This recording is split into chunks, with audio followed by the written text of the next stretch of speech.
I did wanted to ask you just briefly that you've spoken to John Peters, who was in Gulf War One, shot down in a tornado, right? He was a tornado guy. Yeah, GR1, mate. Yeah, with John Nicole in the back. Yeah. Right. Yeah, they're both those guys. Yeah.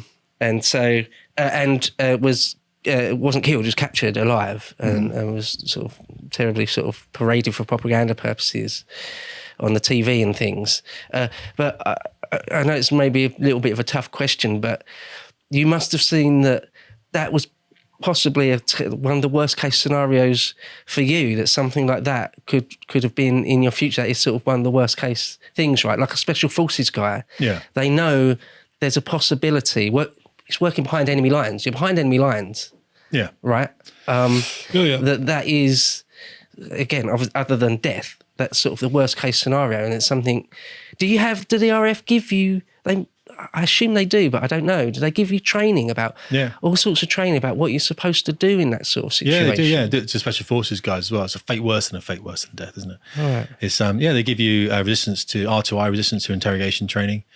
They set the dogs in here and stuff. You do courses. I think the SF guys are beaten up a lot. We're only beaten up a little, but we do that R2I stuff. And the thing is, I guess like most of it, like most of the ultra dangerous side of it, you tell me, you can't really dwell on it too much, because otherwise you would never, it would be, here's the question. I mean, do people on squadrons, when you know you're going into an actual theatre of war, is the psychology of it I'm sort of interested in? Is it sort of never ever talked about, or do you joke about it? Is there like a gallows humour, or is it sort of a jovial, smoke me a kip, I'll be back for breakfast? Or is it never talked about, it's deadly serious? Or what is that like? Or is it different from squadron to squadron? I've only been interested in what that's like. I never guested with a squadron out there. So my squadron was 12. I went out with 12 under a number of bosses, one of which is the Chief of Air Staff, Mike Wigston, who's a lovely bloke. Probably doesn't like me very much anymore because I called out his policies of discrimination, but he was a lovely guy to work for. So no, it's not really talked about. It's kind of weird in a way. You've got a lot of money on you, got gold coins and shit. So if physically, I thought you meant that the craft was a lot and your training was a lot. You physically got money, like a money you got belt. Money. You got you got a bargaining chit there as well that you can hand to someone. It's written in 26 different languages. It says, "I'm worth a truck of cash." Like literally, if you return me, you're going to get rewarded very well. Do you have a sidearm? Yeah, you got a sidearm. Yeah, okay. Right. And but again, when are you going to use that? You're limited. I remember when John Peters and John Nicole, they didn't use theirs. I remember John Nicole, from the book this is, I didn't speak to John Peters about it because I was just having dinner at his house. He's a nice dude, you know what I mean? He's a really nice dude. I didn't chat about that at all. But in the book, they said that I think one of them turned around the other one and said, "Are we going to fight our way out of this?" Now, they had the Walther not PPK. It's like James Bond one. It's the PP something or other. It's a very small little 9mm, but not, it's like, it's 7.62, but tiny, really round. And they're firing against people with, AK-47s coming in with a full bore 7.62. So they're never going to get anywhere, are they? It's not. In fact, if you fired it at a wet combat smock, quite close range, it wouldn't penetrate. It's like, what I mean? It should probably knock the guy on his back. But so it's not the most powerful pistol in the world. Maybe kill a duck for breakfast. You know what I mean? They're very generous. Now, they changed that over for the Sig Sauer P226, which I used in Afghanistan, actually, and that's what I carried. And it's a very good weapon. The Americans love that weapon. And the Sig Sauer pistol was a 9mm pistol, and it's great. That's what they now flew with. They used to fly the Browning, so I think they fly the Sig now. So really, you've got to work out when you're going to be using that, if at all. And you're one or two guys against an army, right? So it's not my war was in the air, and I was really good at that. A soldier's war is on the ground. They're really good at that.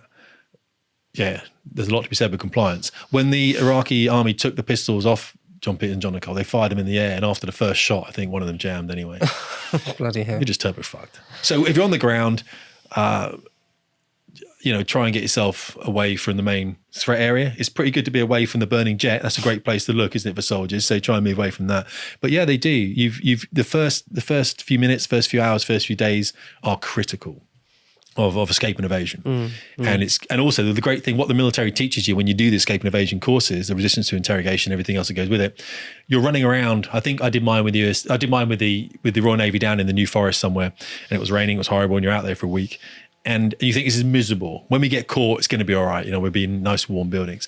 And they might do it on purpose, because when you get caught, it is the worst thing in the world in comparison to what you were doing in the previous week. And you would do anything to be back out in the wind and the rain, and that you do anything at all. It is horrible. And I think that's why they do it, to make you realize that no matter how bad you are, escaping, evading, no matter how bad it is, and Chris Ryan's written his book about this, hasn't he? And from Bravo 20 and everything else, it is a million times better than being caught. Right. And if that's just the one message you get from it, that is the one thing you get from the escape and evasion training, and then I think that's a great message to take away from it. Yeah. I've read The One That Got Away and Bravo 20 as well a couple of times. Yeah. There's some question marks over some of the details in the earlier part of Bravo 20, but certainly when he gets captured, his story of escape and evasion, and when he's captured, he's running through a town, isn't he? Being chased by people. He's taking his weapon apart, isn't he? And put it in a bag, trying to find the police station. There's all sorts of crazy stories. Andy McNabb's one, he ends up in a drainage ditch thing. And, they capture him from that, don't they? Yeah, and he's essentially tortured, isn't it? It's terrible stuff. Again, I've got so many more things I'd love to pick your brain about. Well, I think we have to move on to some of the culture war stuff in your flight school, and your takes on sort of the RAF now and how it operates and all that sort of thing. So first I wanted to just ask you, just general, how's the flight school stuff going? I know it's going well, but for everyone else, how's it all going? Yeah, no, it's good. The flight school is actually a thinly designed medium for men especially. We do have women in the school, but primarily it's men. I haven't seen a woman in the school for about 4 months now. Women are in the school, they're just not flying actively. But men are in there, and it's a place where men can come and they can have a task and a purpose, and they can have some boundaries that we set. And we do that through the medium of aviation, through a video game called Digital Combat Sim. And through that, I have put these syllabus or syllabi that we use in the Royal Air Force, and I've changed them for an F-18 Hornet, and I've changed them for an F-5. I take guys through, which lasts for about 9 months, start to finish, on a subscription basis. That's exactly the same cost as my local gym, which is a municipal gym. It's a council gym. That's what you pay. It's about £37 a month. And people come, they fly within these servers, which are based in North America. And we fly out of Georgia, which is in the Caucasus region, and we fly out of Nevada, and then we do other stuff as well. So this month, all month, we're investigating and going deep into the A-10 platform, the Thunderbolt 2, looking at targeting pods and everything else. But generally, we work through a syllabus, and the guys fly with each other. The guys visit each other. It's really weird. I've never seen a single face of anyone. I've never seen anyone. I don't know. I know people's names because they go through Patreon, and sometimes I know where they live. It may say Switzerland, or may say, Australia, quite a few guys from New Zealand, that kind of stuff, and North America. But generally, they've just got a tag, a name, like Moshi or Duxon or something like that. That's the names they've got, and that's how they're addressed.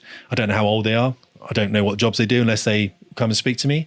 But when you're sitting there on the wing of a guy in poor weather, and we put on background audio of air traffic comm to try and increase the cognitive ability of these pilots. So, because what people don't realize is this goes into your everyday life. So relationships get better. This is what they tell me. They say, my wife says I'm a more stable guy now, and I'm more attentive to her needs.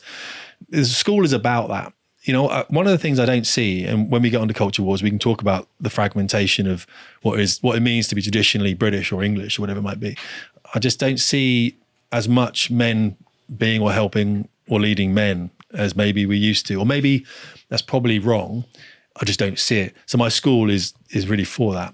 So guys see the YouTube videos, something attracts them, they come in, they can come in for $10 a month if they want to and just investigate the school and have a look around and fly around. People will fly with them. They want to do the syllabus though, where there are tasks set, there's an aim set, considerations, safety, air exercise, and we do that every single day of the week, apart from Saturday. My wife says, you're having Saturday off. They still fly. You still see them flying. You could bring it up now. They'd be flying around, training each other. But it's a place for them to come. We do it once or twice a day for a couple of hours each time on a subscription model. I mean, I enjoy it, else I wouldn't be there. And I'm up early morning and I'm flying late at night. And sometimes guys are difficult, and the guys are going through difficulties in their life. And if they are, it's easy for me to say, get in your F-16. I'm getting in my F-16. We're going to fly out of Creech Air Base.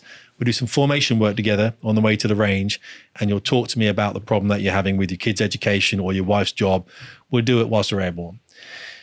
And I don't know why that's the case, but I do know that when we did formation with students, if a student was struggling in formation to stay in formation on the wing, if we spoke to the student about what they did at the weekend or what they're going to do at the weekend with a girlfriend or whatever it might be, their formation got better because they're not thinking about the flying. They're thinking about something completely else. Yeah, it's completely different.